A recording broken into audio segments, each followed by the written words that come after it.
Death toll 61 तक पहुंच गई है और 7.21 लाख के ऊपर लोग अफेक्टेड हैं और रिपोर्ट्स के मुताबिक कई अफेक्टेड एरियाज में रिलीफ पहुंचाना मुश्किल हो रहा है। Hello my beautiful people, again welcome to silent horizon with Madhurima Tete.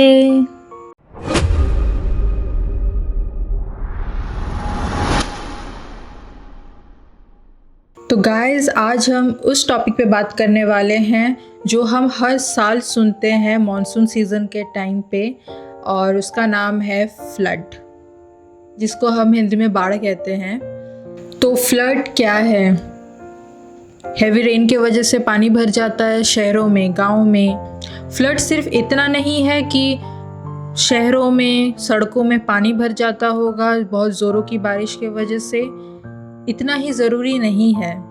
इसका और भी पहलू है जिसको हम डिज़ास्टर कह सकते हैं, जो हर साल होते आता है, जैसे फ़िलहाल हमारे असम में हो रहा है। माना कि फ्लड एक नेचुरल प्रोसेस है, लेकिन जब ये इंसानों के घर, खेत, स्कूल, हॉस्पिटल्स और लाइवलीहुड को इफ़ेक्ट करने लगता है तो ये एक डिज़ास्टर बन जाता है। तो आज हम सिंपल लैंग्वेज में समझेंगे कि फ्लड क्या होता है, फ्लड क्यों आता है, हमारे इंडिया में फ्लड का रिस्क इतना क्यों है, और हमारे लाइफ में और एनवायरनमेंट में इसका क्या इफ़ेक्ट होता है, एंड मोस्ट इम्पॉर्टेंटली हम इस फ्लड के डैमेज को कैसे कम कर सकते हैं। और वीडियो के एंड में हम बात करेंगे असम की, जहां फ्लड का सिचुएशन अभी बहुत सीरियस बना हुआ है। जब ये नदियाँ या उसके छोटे छोटे जो स्ट्रीम्स होते हैं उसमें जब पानी भरने लगते हैं बारिश के वजह से, और ऊपरी पानी के बहाव के वजह से नदी के जो रिवर चैनल्स है उसमें इतना पानी भर जाता है कि नदियाँ कंटेन नहीं कर पाते हैं। तो जो नदियों के जो किनारों पे जो ज़मीन होती है, उन ज़मीनों में पानी भरने लगता है, और जितने सूखी ज़मीन होती है उस पर भी पानी बढ़ जाता है। बढ़ने के वजह से वो सूखी ज़मीन में भी पानी भर जाता है। तो इस सिचुएशन को हम कहते हैं फ्लड या बाढ़। इसी पानी बढ़ने के वजह से आसपास के जितने गांव हैं, खेत हैं, शहर है, टाउन्स है, उन तक भी पानी पहुंचने लगता है और पानी भरने लगता है रास्तों पर, सड़कों पर, घरों के अंदर घुसने लगता है। लेकिन हर बाढ़ डिज़ास्टर नहीं होता है। अगर फ्लड आता है और वहाँ के लोकल कम्युनिटी उस सिचुएशन को मैनेज कर लेती है तो वो नेचुरल इवेंट कहलाएगा, ना कि कोई डिज़ास्टर। लेकिन जब फ्लड का इम्पैक्ट इतना ज़्यादा हो कि लोगों की जान चली जाए, घर टूट जाए, फसल खराब हो जाए, रोड्स और ब्रिजेस टूट जाए, लोगों के जो बेसिक नीड्स है उसके लिए भी उन्हें स्ट्रगल करना पड़े, तब ये डिज़ास्टर बन जाता है। जनरली हम फ्लड्स को 3 मेजर कैटेगरीज में बांट सकते हैं। जो पहला है वह फ्लैश फ्लड। कभी कभी कुछ मिनटों में या कुछ घंटों में पानी का बहाव खतरनाक होने लगता है। ज़ोरों की बारिश, बादलों का फटना, पहाड़ी इलाकों में अचानक से तेज़ बहाव होना, ज़ोरों की बारिश होना या बादल फटना, या पहाड़ों में पानी का बहाव तेज़ हो जाना और नदियों का पानी अचानक बढ़ जाने से फ्लैश फ्लड कह सकते हैं। दूसरा है रिवर फ्लड, जहाँ की बारिश का पानी कंटिन्यूसली घंटों तक पानी आए या कुछ दिनों तक कंटिन्यूसली पानी आते रहे, तो उसके वजह से जो नदियों में पानी का बहाव ज़ोर हो जाता है और बहुत ज़्यादा बढ़ जाता है, तो वो पानी जब शहरों में आने लगता है, गाँव में भरने लगता है और बहुत दिनों तक वो टिका रहता है, उसको हम रिवर फ्लड कह सकते हैं। और तीसरा है कोस्टल फ्लड। तो कोस्टल फ्लड में क्या होता है कि कोस्टल एरियाज़ में जो साइक्लोन के स्टॉर्म सर्ज होते हैं, यानी कि समुंदर में जब साइक्लोन होता है तो उस समुंदर का पानी जब बहुत ही तेज़ी से ज़मीन की ओर आने लगता है और जितने आसपास के गांव या शहर है उसमें भर जाता है, तो वो भी एक तरह का फ्लड है जिसको हम कोस्टल फ्लड कहते हैं। कोस्टल फ्लडिंग का एक मेजर रीजन सुनामी भी होता है। अब सवाल है फ्लड्स आते क्यों हैं? एक नेचुरल कॉज और एक ह्यूमन कॉज। सबसे पहले नेचुरल कॉज को समझते हैं। सबसे बड़ा नेचुरल फैक्टर है हैवी रेनफॉल। कुछ महीनों में साल की बड़ी क्वांटिटी में रेनफॉल होती है। जब एक शॉर्ट पीरियड में बहुत ज़्यादा बारिश होने लगती है तो नदियाँ, तालाब या जितने ड्रेनेज सिस्टम्स होती है उसमें प्रेशर बढ़ने लगता है। फिर अगर नदियों में या तालाबों में पहले से बहुत ज़्यादा पानी है तो उसके वजह से पानी और बढ़ने लगता है और आसपास के इलाकों में भी पानी फैलने लगता है। दूसरा है क्लाइमेट चेंज, जो कि बहुत ही कॉमन फैक्टर चलता आ रहा है कि क्लाइमेट चेंज के वजह से वेदर पैटर्न में चेंजेस दिख रहा है। कुछ एरियाज में एक्सट्रीम रेनफॉल पैटर्न दिख रहा है, जैसे कि कभी बहुत ही कम बारिश हो रहा है तो कभी कम समय में ही बहुत ही ज़्यादा बारिश होने लगता है। क्लाउड बर्स्ट्स और इंटेंस रेनफॉल जैसे इवेंट्स भी फ्लैश फ्लड्स को बढ़ा सकते हैं।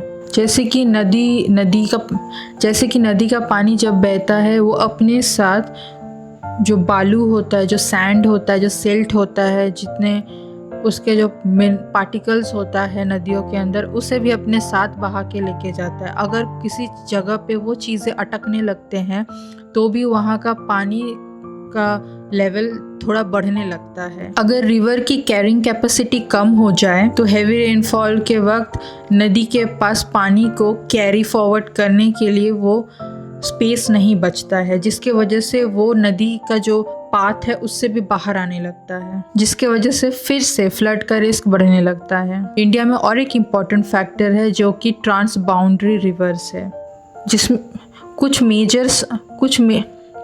कुछ मेजर रिवर्स हैं, जो नदियां हैं, उनके कुछ ट्रिब्यूटरीज यानी कि शाखाएं हैं जो हमारे पड़ोसी देश से भी बह के आती है और हमारे देश में ख़त्म होती है।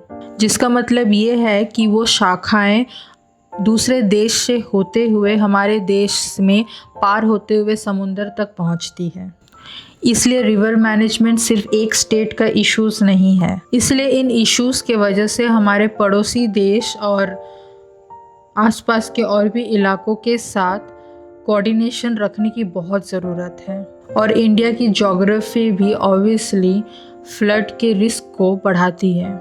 जैसे कि हिमालय से निकलने वाली कई नदियाँ प्लेन्स में पड़ती है और जब ये रिवर्स हैवी रेनफॉल्स के वजह से भरने लगते हैं तब ये जितने प्लेन से गुज़रती है उन शहरों में, उन जगहों में पानी का लेवल बढ़ जाता है और उसके वजह से भी फ्लड होता है। साथ में जो आइस मेल्टिंग भी होता है वो भी एक कारण है, पानी का लेवल को बढ़ा देता है, जिसके वजह से मॉनसून में जब हैवी रेनफॉल आने लगती है तो वो भी एक कारण बन जाता है पानी को सूखे इलाकों में भी फैला देने का। बारिश तो करोड़ों सालों से आती ही रहती है हर साल, तो क्या ये नेचर की गलती है कि हम फ्लड होता है?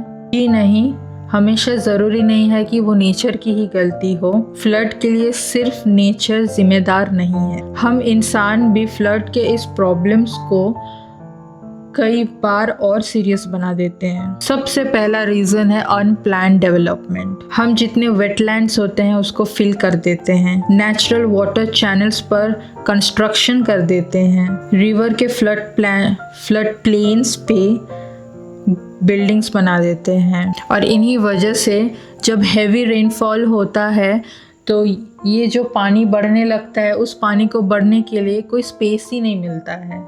फिर पानी रोड्स और रेसिडेंशियल एरियाज में भर जाती है। इसलिए हम अर्बन फ्लडिंग भी बहुत देखते हैं।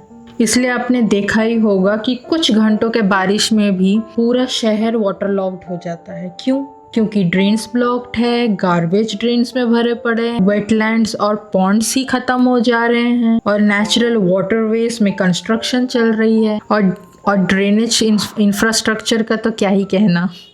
तो प्रॉब्लम सिर्फ बारिश नहीं है, प्रॉब्लम ये है कि हमने पानी के नेचुरल फ्लो को ही ब्लॉक कर दिया है। चलो, शहरों का, गांव का जो इश्यूज़ होता है वो तो हम अपने आँखों से देख ही रहे हैं। शहरों में हमारे घर से निकलते ही कितनी पानी भरती है, कितने घंटों में कम होता है और कितने जल्दी वो भर जाते हैं, वो तो हम आजकल देखते ही रहते हैं। चलिए आज बात करते हैं कि एनवायरनमेंट में क्या इफ़ेक्ट होता है। जैसे कि फ्लड के टाइम पे जो वाइल्ड लाइफ के जो हैबिटेट्स हैं वो भी डिस्ट्रॉय हो जाता है। जो कंटेमिनेटेड वाटर रिवर्स है वो तो वैसे भी इकोसिस्टम्स को बर्बाद करने लगती है, पल्यूट कर देती है। खेतों में ज़्यादा सिल्ट जमा होने के वजह से फसल खराब हो जाती है और कई बार जानवर भी इन बाड़ों में फंस जाते हैं, बह जाते हैं या ठंड में या पानी में बहुत देर रहने के वजह से मर भी जाते हैं। वैसे ये जो नेचुरल फ्लड्स होते हैं वो हमेशा बर्बाद नहीं करता है, कभी कभी कुछ चीज़ों के लिए फ़ायदेमंद भी होता है। ये जो बाढ़ होते हैं कई बार न्यूट्रिएंट्स और उसके जो सेडिमेंट्स सब है उसको भी स्प्रेड करने में बहुत मदद करती है। प्रॉब्लम बस तभी होता है जब ये पानी का बहाव और पानी का ठहर जाना इंसानों की ज़िंदगी के लिए और जानवरों की ज़िंदगी के लिए और पेड़ पौधों के लिए भी खतरनाक होने लगता है। तब ये एक तरह का प्रॉब्लम और डिज़ास्टर बन जाता है। हमारा जो इंडिया है दुनिया में उन कंट्रीज़ में से एक है जहाँ पे फ्लड रिस्क बहुत है। इंडिया ऐसा देश है जो कि दुनिया में उन देशों में से एक है जहाँ पे ये फ्लड रिस्क बहुत ज़्यादा है। ब्रह्मपुत्र और गंगा जैसे मेजर रिवर्स हैं, ईस्ट और वेस्ट में कोस्टल एरियाज़ है, मॉनसून रेनफॉल्स है और कई रीजन्स पर पॉपुलेशन ज़्यादातर इन नदियों के पास या नदियों के जो शाखाएं हैं उनके आसपास ही टिकी हुई है, जो कि उनकी गलती नहीं है। वो रिसोर्स के वजह से ही उन जगहों में इंसान बसने लगते हैं, जानवर भी बसने लगते हैं। अगर हिस्टोरिकली देखें बिहार, आसाम, पश्चिम बंगाल, उत्तर प्रदेश और हिमालयन कुछ प्लेन्स और कोस्टल एरियाज इफ़ेक्टेड रहते ही हैं और कुछ शहरों में जैसे मुंबई, दिल्ली, बेंगलुरु, गुवाहाटी जैसे शहरों में भी तेज़ बारिश के वजह से फ्लड्स और वाटर लॉगिंग हो जाती है। इसलिए फ्लड मैनेजमेंट का मतलब सिर्फ डैम बनाना नहीं होता है, हमें एक कंप्लीट सिस्टम की ज़रूरत है। तो अब थोड़ा जान लेते हैं हमारे सरकार के रिस्क डिज़ास्टर मैनेजमेंट के बारे। इंडिया में डिज़ास्टर मैनेजमेंट एक्ट 2005 के बाद डिज़ास्टर मैनेजमेंट को एक स्ट्रक्चर्ड फ्रेमवर्क दिया गया है। यहाँ पे national disaster management authorities, state disaster management authorities और district level authorities disaster preparedness, response और उसके मिटिगेशंस पर काम करती है। National institute of disaster management भी ट्रेनिंग, रिसर्च और कैपेसिटी बिल्डिंग में बहुत इम्पॉर्टेंट रोल प्ले करती है। लेकिन डिज़ास्टर मैनेजमेंट सिर्फ गवर्नमेंट का रिस्पॉन्सिबिलिटीज़ नहीं है, लोकल कम्युनिटीज़ का भी रोल बहुत इम्पॉर्टेंट है। इससे स्कूल्स में टीचर से लेके स्टूडेंट्स को डिज़ास्टर प्रिपेयर्डनेस सिखाना चाहिए। लोकल वॉलंटियर्स को basic rescue and first aid trainings मिलनी चाहिए। कम्युनिटी लेवल इमरजेंसीज प्लान्स होना चाहिए और सबसे इम्पॉर्टेंट बात होता है अर्ली जो वार्निंग्स होते हैं उसको सीरियसली लेना ज़रूरी है। वैसे फ्लड से पहले हमें क्या करना चाहिए? चलो ये तो बात हुआ कि हमें क्या क्या जाने रहना चाहिए, पता रहना चाहिए, लेकिन तब क्या करेंगे जब हमें पहले से आगाह किया गया है कि फ्लड हो सकता है, ज़ोरों का बारिश हो सकता है, ऊपर से बहाव ज़्यादा होने के चांसेस बहुत ज़्यादा है और हम जानते हैं कि हम ऐसे इलाकों में रहते हैं जहाँ पे ऐसे रिस्क्स के चांसेस बहुत ज़्यादा हैं, जिसको हम बोलते हैं फ्लड प्रोन एरियाज। मुझे पता है आप में से कई लोगों को पता है कि ये डिज़ास्टर मैनेजमेंट कैसे कर सकते हैं और ये प्रिपेयर्डनेस कैसे हो सकता है अगर आप लोग को पहले से पता रहता है, क्योंकि ये सब चीज़ें पहले से ही सिखाई जाती है। अगर आप में से कोई ऐसे हैं जो ऐसे फ्लड प्रोन्स एरिया में नहीं रहते हैं लेकिन जानना ज़रूर चाहेंगे, तो मैं कुछ सजेशंस बता दूंगी। बहुत ही कॉमन सजेशंस है, जैसे कि इमरजेंसी नंबर्स को सेव करके रखिएगा अपने फ़ोन पे। फ़ोन पहले से अच्छे से चार्ज रखिएगा। अगर पावर बैंक से तो पावर बैंक्स भी ऑब्वियसली चार्ज रखिएगा। इम्पोर्टेंट डॉक्यूमेंट्स को कोई भी वाटरप्रूफ बैग्स में भर के जरूर रखिएगा और अच्छे एक सेफ जगह पे रखिएगा, किसी ऊपरी जगह पे। और जितने आपके इमरजेंसी मेडिसिन या फूड अगर कलेक्ट करके आप रख सकते हैं तो जरूर किसी सेफ जगह पे रखिएगा। और जितने ऑफिशियल वार्निंग्स मिलते रहेंगे उनको भी जरूर सीरियसली फॉलो कीजिएगा। और अगर एडमिनिस्ट्रेशन से कोई भी इंफॉर्मेशन या कोई भी वार्निंग दिया जाता है तो उसको एकदम इग्नोर करने की गलती मत कीजिएगा। और जैसे कि कभी कभी कई हीरोज रहते हैं या कोई सुपर हीरोज रहते हैं जो कोई टूटी सड़क जो कि ऐसे ही पानी के बहाव की वजह से टूटी हुई है या ब्रिज टूट गई है उनको नजदीक से देखने जाते हैं या शूट करने जाते हैं, ऐसी गलती तो हरगिज मत करिएगा। अगर आपको अपनी जान प्यारी है, अपने परिवार प्यारे हैं तो जरूर अपना सेफ्टी पहले देखिएगा, क्योंकि बहुत लोगों को क्यूरियोसिटी होता है कि ऐसे डेंजरस चीजों को पास से जाके देखने की। तो इस क्यूरियोसिटी को थोड़ा कंट्रोल में रखने की पूरी कोशिश करिएगा, क्योंकि एक छोटी सी गलती आपके लिए जानलेवा हो सकती है। तो चलिए अब बात करते हैं असम के बारे, जो कि अभी बहुत ही सीरियस सिचुएशन में फंसा पड़ा है इसी फ्लड के वजह से। और दोस्तों, असम का नाम फ्लड के साथ अनफॉर्चुनेटली स्ट्रॉन्गली कनेक्टेड है। ब्रह्मपुत्र और उसके जितने ट्रिब्यूटरीज है, मतलब ब्रह्मपुत्र नदी और उसके जितने शाखाएं हैं, इनका जो ह्यूज सिस्टम है, heavy monsoon rainfall, silt deposits, erosions और ज्योग्राफिकल कंडीशंस को एकदम फ्लड प्रोन बना देता है। लेकिन इस वक्त असम का जो सिचुएशन है वो बहुत सीरियस है। 25 जुलाई 2026 के लेटेस्ट रिपोर्ट के अनुसार असम में फ्लड एक्सट्रीमली क्रूशियल सिचुएशन में है। डेथ टोल 61 तक पहुंच गई है और 7.21 लाख के ऊपर लोग इफेक्टेड हैं। और रिपोर्ट्स के मुताबिक कई अफेक्टेड एरियाज में रिलीफ पहुंचाना मुश्किल हो रहा है, क्योंकि उन इलाकों में रोड्स और रूट्स का दिक्कत पहले से ही था और अभी स्लिट के वजह से और भी डिफिकल्ट हो गया है। इस क्राइसिस में शिवसागर, चरईदेव, जोरहाट जैसे अपर आसाम वाले इलाकों में जितने इलाके, जितने लोग हैं, सीवियरली अफेक्टेड हैं। और रीसेंट ऑफिशियल अपडेट्स के मुताबिक 11 डिस्ट्रिक्ट्स इससे अफेक्टेड हुए पड़े हैं अभी। और दोस्तों, ये सिर्फ नंबर्स नहीं है, इसके पीछे कई लोग हैं, कई परिवार हैं, कई बच्चे हैं, कई बूढ़े हैं और किसी का तो पूरा फ्यूचर ही पानी में बह गया है। अभी फिलहाल जितने असम के disaster response team, local administration साथ दे रहे हैं, अभी असम के जो लोकल एडमिनिस्ट्रेशंस है, डिस्ट्रिक्ट एडमिनिस्ट्रेशंस है और डिजास्टर रिस्पांस टीम्स वहाँ पे ग्राउंड लेवल पे काम करना शुरू कर चुके हैं, जहाँ पे रिलीफ पहुंचा रहे हैं, लोगों को शिफ्ट कर रहे हैं। लेकिन इसमें सिर्फ उनका वो रिस्पॉन्सिबिलिटीज नहीं है, हम भी जो लोग दूर दूर रहते हैं, हमारा भी इतना रिस्पॉन्सिबिलिटी बनता है कि उनके लिए भी हम भी कुछ कर सकें। तो दोस्तों, फ्लड सिर्फ एक नेचुरल डिजास्टर नहीं है, कोई प्राकृतिक प्रॉब्लम नहीं है, बल्कि ये एक सीख है, एक रिमाइंडर है कि ह्यूमन और नेचर का डेवलपमेंट के बीच में एक बैलेंस का कितना ज़रूरी और कितना अहमियत है। हम नेचर को कंप्लीटली कंट्रोल नहीं कर सकते, पानी के बहाव को, नदी के जो स्रोत है उसको ना हम बदल सकते हैं, ना किसी सीमित इलाकों में रोक सकते हैं, लेकिन हम प्रिपेयर्डनेस रख सकते हैं। जो खतरे आने के चांसेस है उसके लिए प्रिपेयर्ड रह सकते हैं।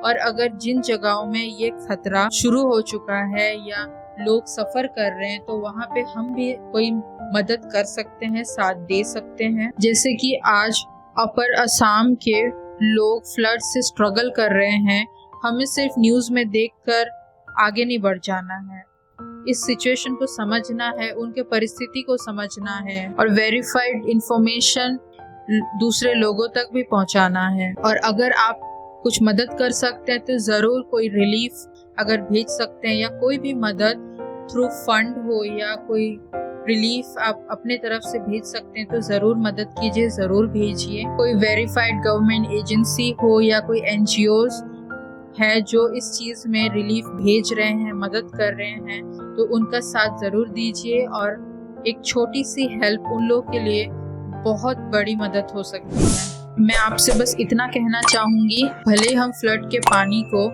तुरंत रोक नहीं सकते हैं, लेकिन कम से कम हम जरूरतमंद तक मदद पहुंचा सकते हैं। और उस मदद को पहुंचाने का रास्ता खुला रख सकते हैं। Thank you for watching. और अगर ये इंफॉर्मेशन आपको यूजफुल लगी तो ज़रूर शेयर कीजिएगा, क्योंकि अवेयरनेस भी एक डिजास्टर मैनेजमेंट का एक इम्पॉर्टेंट पार्ट है। तो तब तक के लिए मैं इजाज़त चाहूँगी और मिलते हैं नेक्स्ट एपिसोड में और एक कोई इम्पॉर्टेंट टॉपिक के साथ। तब तक के लिए stay safe, stay aware, take care and keep helping people.